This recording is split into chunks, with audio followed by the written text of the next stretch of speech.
Hello friends, তোমরা সবাই কেমন আছো? আশা করি ভালো আছো। আমরাও অনেক ভালো আছি। তো আমি বাড়ি থেকে বের হওয়ার সময় ভিডিও করতে ভুলে গেছিলাম। তার জন্য যে আমাদের বাড়ির কাছে একটা কাছাকাছি বাজার আছে, ছোট্ট বাজার। ভিউটা তোমাদের কেমন লাগছে কমেন্টে জানাবে। এই ছোট বাজারের কাছাকাছি এসে গেছি। আমরা যাচ্ছি জয়গা। তো জয়গাতে আমার ননদের বাড়ি। আমরা ননদের বাড়িতে যাচ্ছি।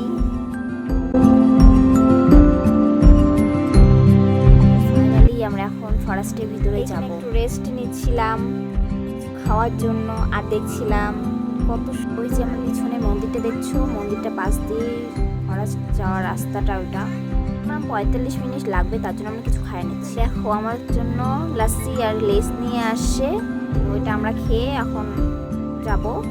আমি একটা স্প্রাইট আনতে বলছিলাম আর ও বলছে যে স্প্রাইট খাওয়া নাকি ভালো না, আমাকে জ্ঞান দিচ্ছে। থেকে ফরেস্টটা শুরু হচ্ছে, খুবই সুন্দর লাগছিল। দুই পাশে জঙ্গল, মাঝখান দিয়ে রাস্তাটা। কিন্তু ভিডিও থেকে অরিজিনালে আরো অনেক সুন্দর দেখা যাচ্ছিল। দুই পাশে সবুজ, মাঝখান দিয়ে একটা রাস্তা, কত সুন্দর তাই না?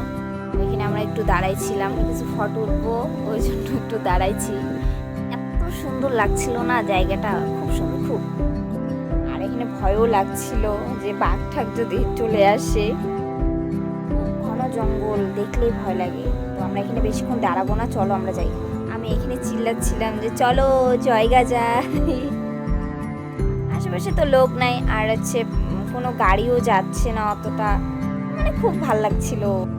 তোমরা কে কে চিলাপাতা ফরেস্টে এসেছো আমাকে কমেন্টে জানাবে, আর জয়গাতে কে কে এসেছো আমাকে জানাবে। আমি তোমাদের কমেন্ট চেক করব। এই তো আমরা ফাইনালি একটু পরে ফরেস্টটা থেকে বার হব। ফাইনালি ফরেস্টটা শেষ হলো, এখন চা বাগান শুরু। এত সুন্দর, মানে কি বলবো, না থেকে অনেক সুন্দর লাগছিল দেখতে।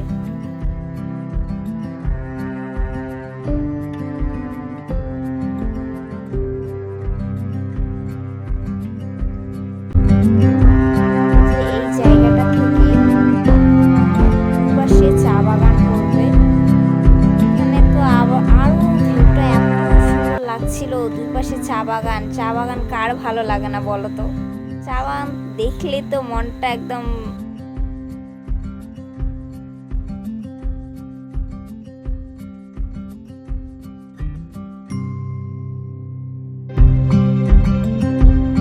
আমরা এত সুন্দর সুন্দর জায়গা এনজয় করে